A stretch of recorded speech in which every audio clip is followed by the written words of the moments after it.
Welcome to This Explainer. Today, we're diving straight into the absolutely wild, almost cinematic journey of Jimmy Donaldson. We're going to look at exactly how he went from just some kid sitting alone in a dark bedroom uploading stuff nobody watched to a literal global icon. He's the architect of a massive media empire. If you've ever found yourself wondering how someone goes from complete obscurity to redefining internet entertainment as we know it, well, you're in exactly the right place. We're going to decode this whole phenomenon using his exact strategies, his early failures, and his intense scientific obsessions. Let's get right into it. So, let's look at the contrast between normal teenagers who focus on parties, vacations, and fame versus Jimmy's obsession with YouTube algorithms, thumbnails, and audience retention. Think back to being a normal teenager, right? Your mind is probably on hanging out, summer breaks, or maybe daydreaming about getting famous. But Jimmy? He was living in a completely different reality. He didn't see YouTube as just some fun hobby on the side. It was a full-blown scientific obsession for him. He wasn't after fame. He was hunting down a real mechanical understanding of YouTube algorithms. He's sitting there analyzing thumbnails, decoding audience retention metrics. While everyone else was just chilling, he and his friends would spend hours literally just talking about why one video went viral and another completely tanked. 0, that is the exact number of views he was pulling in a lot of the time during his early MrBeast 6000 era. He started this around age 12. And I really want you to let that sink in for a second because it completely shatters this whole myth of overnight success. He's uploading gaming content, funny moments, commentary, and crickets. 0 views. For most of us, pouring your heart into a project and getting an absolute 0, that is the exact moment we throw in the towel. But Jimmy? No way. He didn't quit. Let's talk about the process. This meant studying the YouTube algorithm like a scientist and analyzing viral retention for hours while others sleep. See, instead of getting down about his stats, Jimmy enthusiastically turned his 0 views into his own personal lab work. He was absolutely obsessed. While other creators were just, throwing random content at the wall hoping something would magically stick, Jimmy was in the trenches. He was treating the platform like a strict science experiment. We're talking analyzing retention graphs for hours deep into the night while everyone else was asleep. He was constantly asking, why did they click? Why are they staying?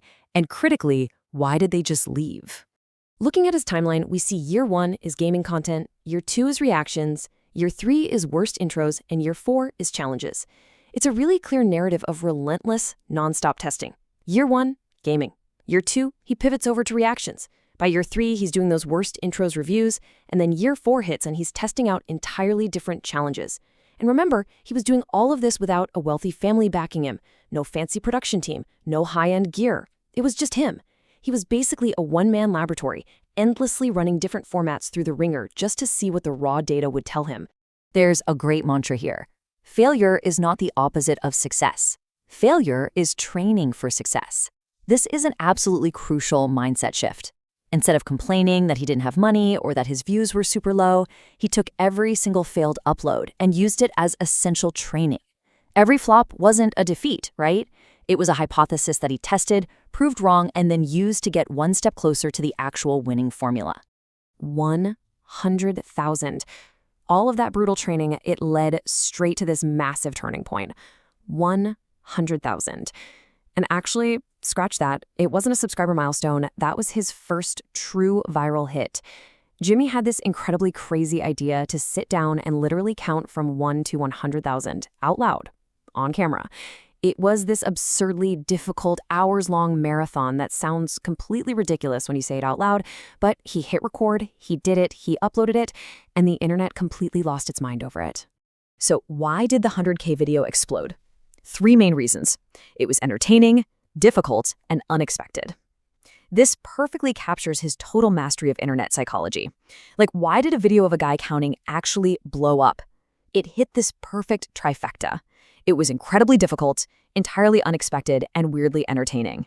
Jimmy realized right then that people are deeply, deeply captivated by things that are highly unusual and physically or mentally demanding. It wasn't about flashy cameras, it was the raw willpower and the sheer novelty of it. He said, if you can make people curious, they will click. And wow, this philosophy right here. It became the literal formula he used to skyrocket out of that old MrBeast 6000 era. Right after the counting video, he started doing things like reading the entire dictionary or literally watching paint dry. He figured out that curiosity is the absolute ultimate currency on the internet.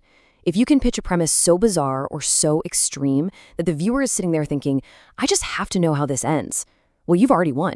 Then came the ultimate question, how can I make this bigger? Because he didn't just stop at watching paint dry.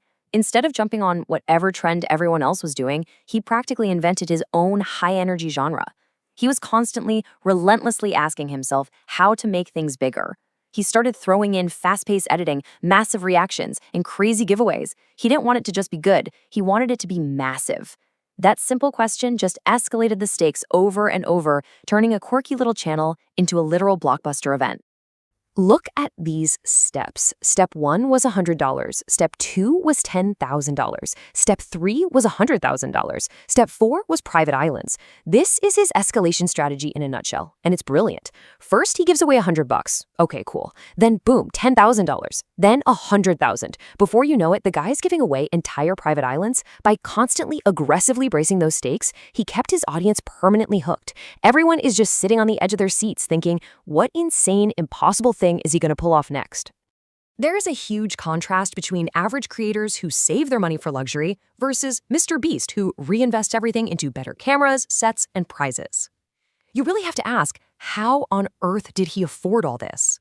Well, when your average creator finally hits it big, the first thing they usually do is save up for a bit of luxury, a nice car, a big house, getting comfortable. But the Mr. Beast method, it's the complete opposite. He reinvested practically everything right back into the business. He took these massive, calculated risks, pouring every single dollar into better gear, building giant sets, and funding those unbelievable prizes. He proved that if you want sustained, explosive, long-term growth, you absolutely have to sacrifice short-term comfort. But behind the scenes, there is constant thought, long hours, deep study, and pushing through private health struggles like Crohn's disease.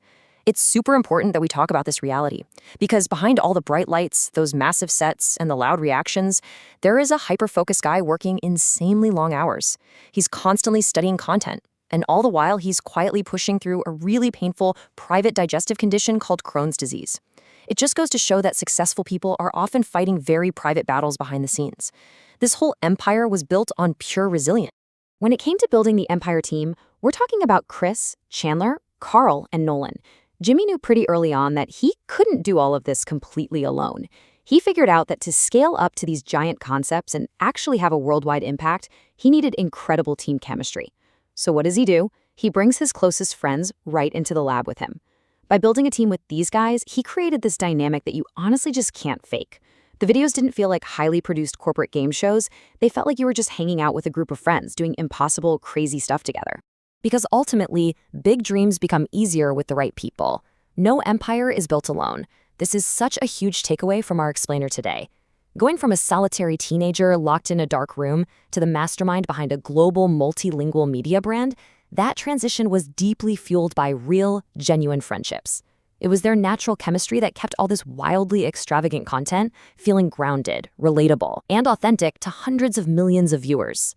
So let's tie it all together. The Mr. Beast formula is obsession, patience, risk-taking, team chemistry, and reinvesting.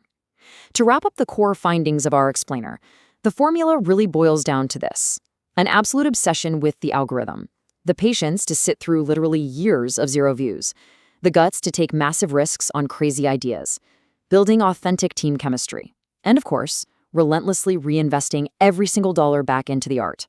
His phenomenal success wasn't luck. It wasn't just some fortunate accident. It was this exact, highly scientific combination that kept him going when literally anyone else would have thrown in the towel. Which brings us to the final question. He stayed long enough to win.